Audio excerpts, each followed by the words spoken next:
Good evening, everyone. My name is Ashwini, and I'm here on SDMB Books Weekly Podcast, produced this week by Team Inayat. We're a course of digital media and filmmaking. So, this week we have picked a topic that is extremely relevant to filmmaking. So, this week on today's podcast, we'll talk about character based cinema. Audiences of popular culture evolve over time, based on many aspects, and Indian cinema audiences are no exception to that.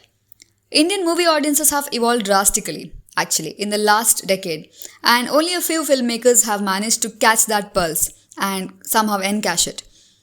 One significant shift in the Indian cinema that everyone can notice is the paradigm shift of preferences of the audience into vernacular cinema.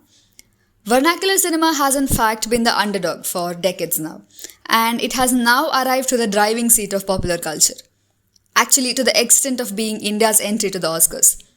We could enlist a number of factors that accounted for this current day scenario of Indian cinema, but a fundamental one would be the ability of vernacular filmmakers to connect to the native audiences. New age writers, directors, and musicians ventured from fantasy or hyperrealism to realism, simple realism, with unprecedented simplicity, with movies that were welcomed by the audiences with open arms.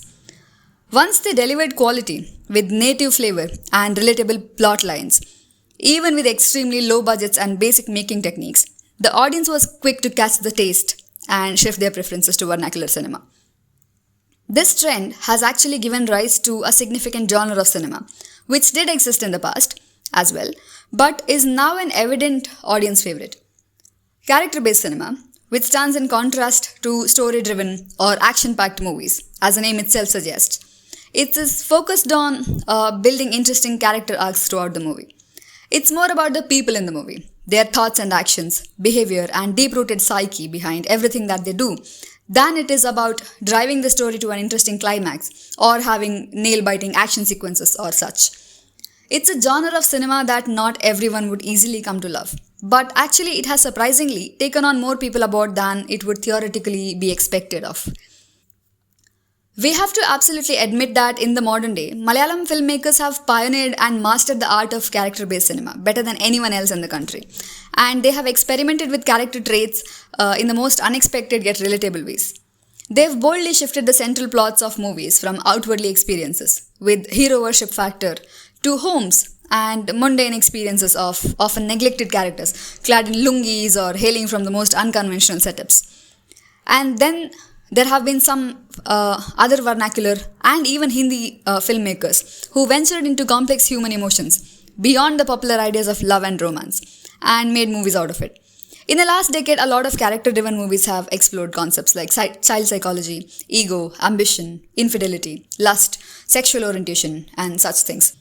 They have forgone the traditional idea of right and wrong, or good and bad, or, angel and devil, and employed an individualistic approach that addresses a lot of human, emotional, and behavioral experiences that we otherwise wouldn't address. Character-based cinema mainly paints every character grey instead of black or white. On individual levels, actually, it makes the characters very colorful and humanizes all kinds of emotions, even the ones that would be debatable on the end of social acceptance.